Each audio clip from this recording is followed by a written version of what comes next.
L'homme est bon, mais le veau est meilleur, Part 1. Il s'agit d'une simple côte de veau poêlée au beurre avec une sauce aux girolles à la crème, à laquelle on a osé ajouter un peu de chocolat blanc à la fin. Et c'est une recette dédicacée à Véronique et Dominique. Je vous parlerai dans quelques instants de l'utilisation du chocolat en cuisine salée, mais tout d'abord, voici les ingrédients nécessaires.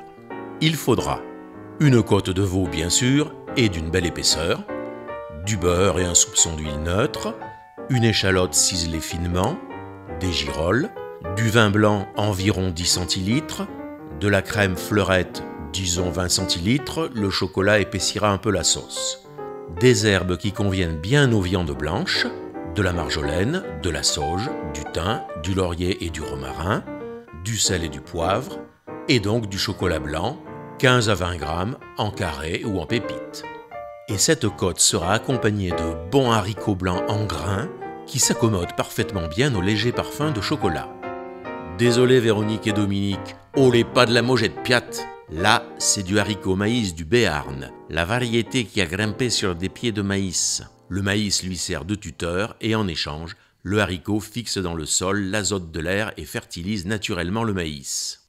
C'est ce haricot qui mène une guerre impitoyable contre son jumeau tarbé. Ah, mais c'est que ça plaisante pas dans les familles Alaric et la Pujol. C'est le nom des semences de ces haricots. À quelques kilomètres de distance, tutorage sur filet contre tutorage sur pied de maïs, ça faillote sec pour avoir la première place sur le podium de l'excellence. Il y a du lingot d'or dans la garbure. Alors tout d'abord, la cuisson des haricots. Et pas des haricots. Non, il faut dire les haricots. Le H, il est aspiré. Et là, c'est légal et même obligatoire d'aspirer le H. Ouh là là, les haricots, ça fait les yeux rouges.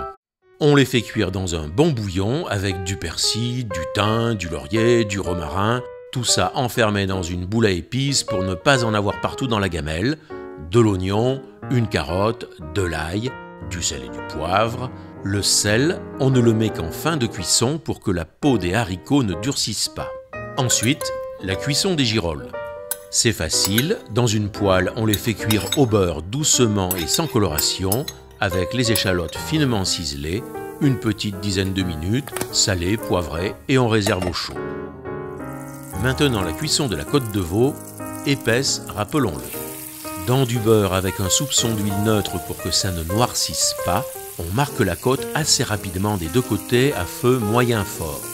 Quand elle est saisie, on baisse le feu, on rajoute du beurre si nécessaire et on laisse cuire 2 ou 3 minutes de chaque côté en l'arrosant de beurre fondu.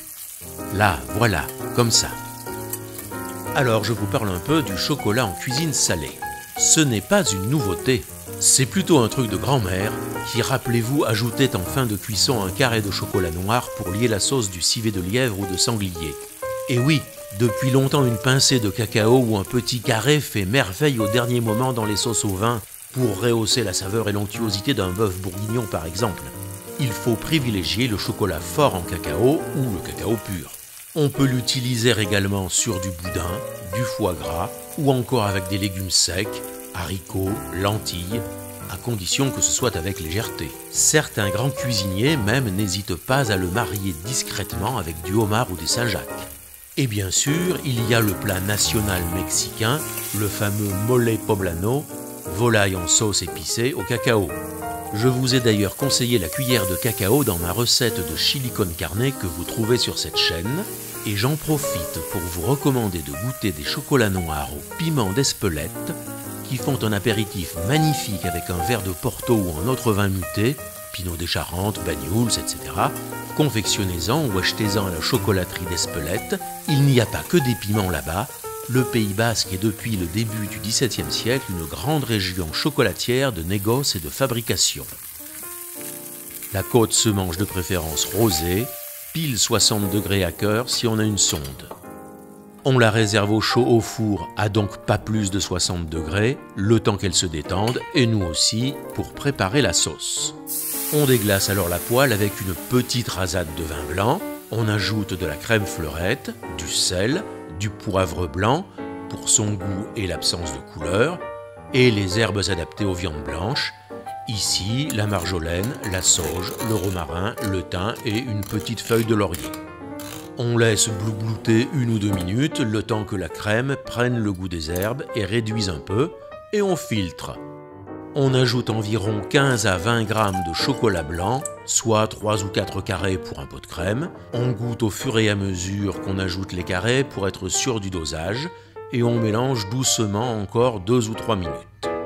Ah, juste une chose, évitez d'acheter du chocolat blanc qui sent trop la vanille, et évidemment celui qui a de la noix de coco. Mais bon, pourquoi du chocolat blanc? Eh bien, c'est plus doux pour le veau et surtout, ça ne colore pas la sauce. Le but, c'est que ça reste d'une couleur claire, on ne fait pas du poulet poblano. Eh bien voilà, le chocolat a un peu épaissi la sauce, ça va être prêt à servir. On vérifie la cuisson de la côte et on la découpe.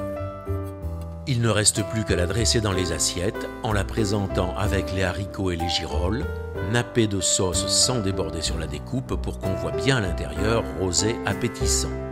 Et puisqu'on a parlé du Pays Basque, cette vidéo va s'enchaîner avec la deuxième partie de la série L'homme est bon mais le veau est meilleur, consacrée à l'Achois basque et sera dédicacée à Corinne et Jean-Yves.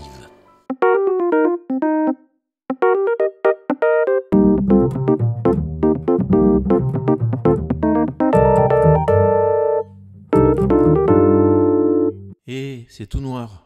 C'est déjà fini ?